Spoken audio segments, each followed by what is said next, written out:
L'histoire du cinéma passe par Cinéphile. C'est comme une masterclass. Voici Philippe Lemieux.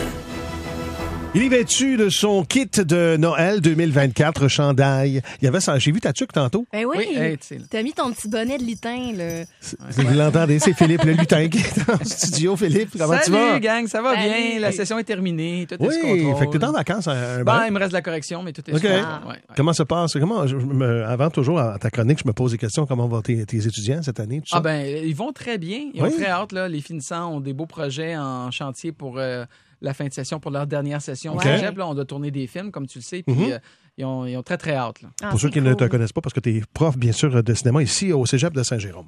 Tu es avec nous pour une super chronique des films des fêtes. On va parler tout d'abord des films pour les amis qui sont à l'écoute, les enfants, petits. les tout petits. Les Oui, enfants. 2 gros films. On sait que c'est la saison pour les films familiaux, là, le temps des fêtes. Moi, j'ai travaillé longtemps dans des cinémas, puis c'est l'enfer après le 25 décembre. Là.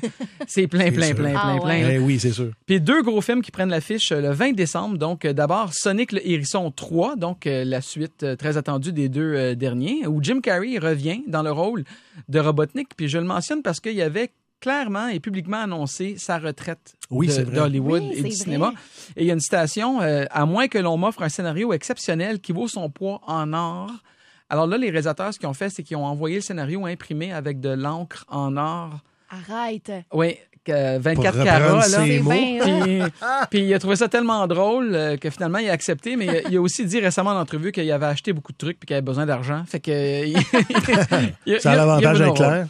Le nouveau méchant, pour ceux qui connaissent le jeu, là, c'est Shadow, qui en anglais, c'est Keanu Reeves. Ah ouais. Qui va faire la voix du personnage. Okay. Puis, comme dans les derniers films, Sonic, Tails et Knuckles sont de retour pour se battre contre ce nouveau vilain. Alors, avis aux intéressés qui connaissent la franchise. Moi, j'ai vu les 2 premiers avec mon gars. C'est vraiment drôle.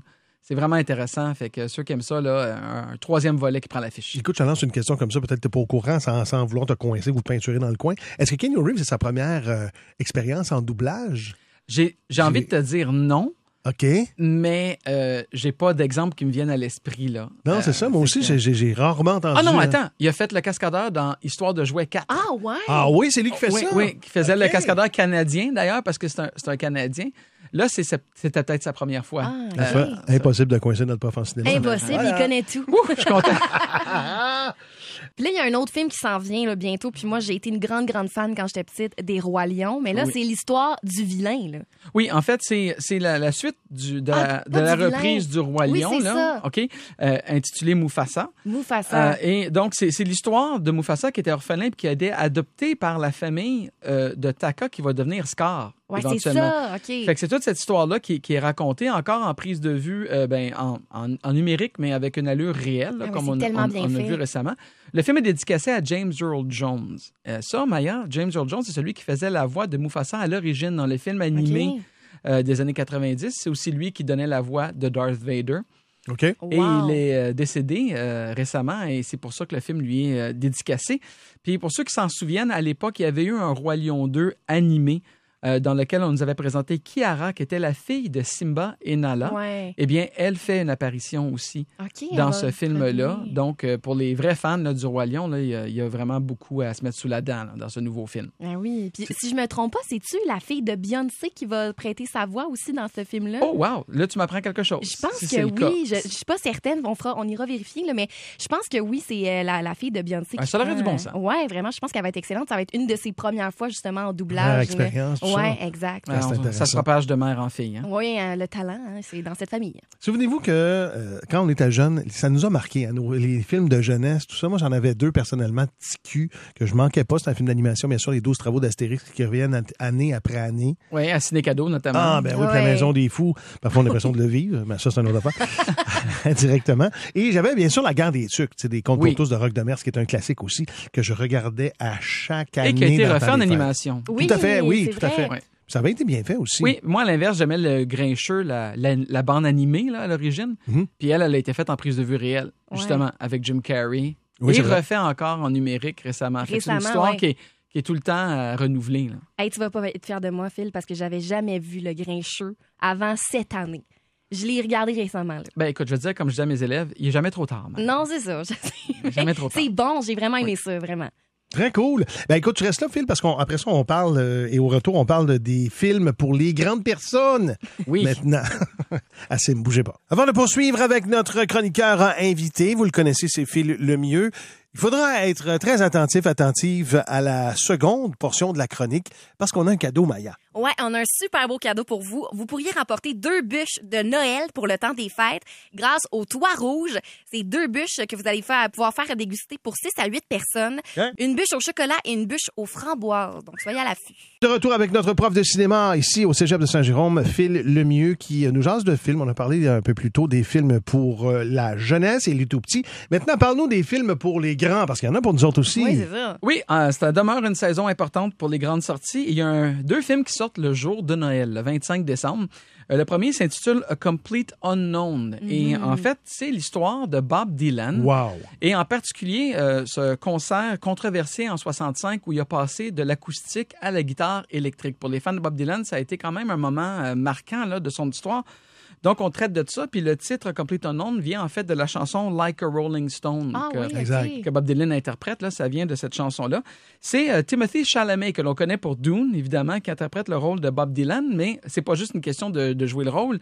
Il chante dans le film plus de 40 chansons ou extraits de chansons. Pour vrai, on l'entend chanter, oui. Et il joue la guitare nécessairement et aussi l'harmonica. On sait que Bob Dylan, donc vraiment, il s'est complètement investi dans le rôle. Là, ça me fait penser beaucoup à Elvis, qu'on a eu récemment, là, où l'acteur s'était vraiment beaucoup investi dans le personnage. Tout à fait. Ça avait donné un des meilleurs films, d'ailleurs, d'Elvis. Ouais. Oui, c'était vraiment... En lien avec Elvis. Parce vraiment que une belle biographie. Là. Oui, l'histoire du colonel Tom Parker, mais oui, c'est vrai. Puis je pense qu'on est en droit de s'attendre à un grand film. C'est James Mangold qui réalise. Il nous avait donné Walk the Line, le film qui traitait de Johnny Cash précédemment. Alors, il n'est pas en terrain inconnu là, dans une biographie musicale. Oui, tout à fait. Fait que ça risque de donner quelque chose. Et moi, personnellement, le film que j'attends, et je comprends pas la date de sortie, mais c'est pas grave. Ouais. C'est Nosferatu.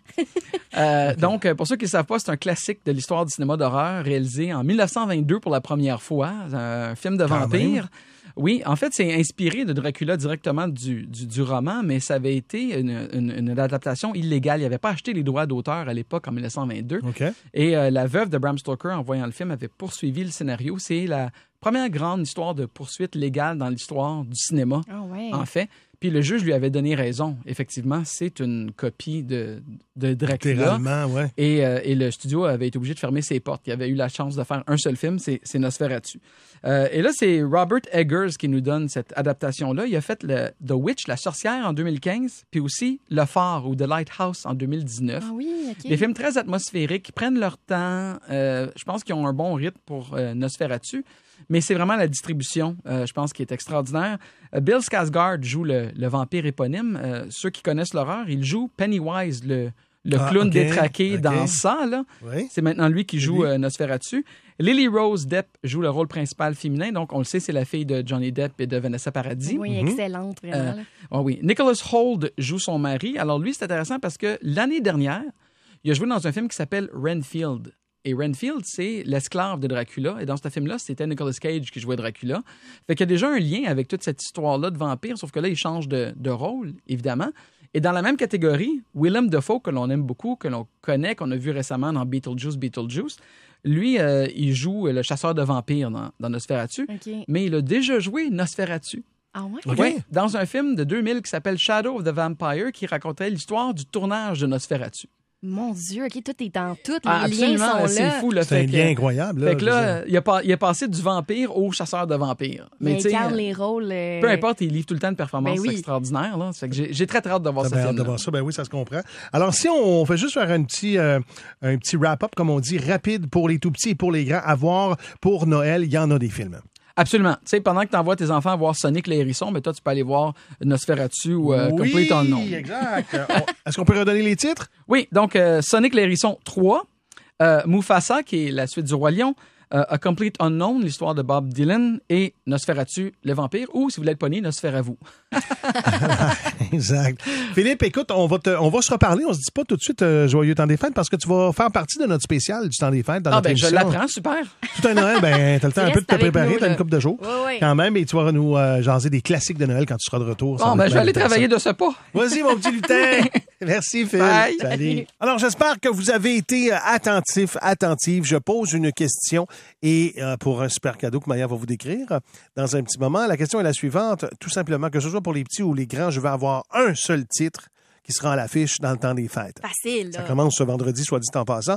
Alors, le titre d'un seul film et le beau cadeau vous appartient. Oui, vous pourriez remporter 2 bûches de Noël. On vous le rappelle, pour les fêtes, fait maison au Toit Rouge pour 6 à 8 personnes. Une bûche au chocolat et une bûche aux framboises. On vous souhaite bonne chance. Bonne chance, 450-304-SIM, 450-304-2463. La musique de Mike DeMero, Night in Paris, SIM.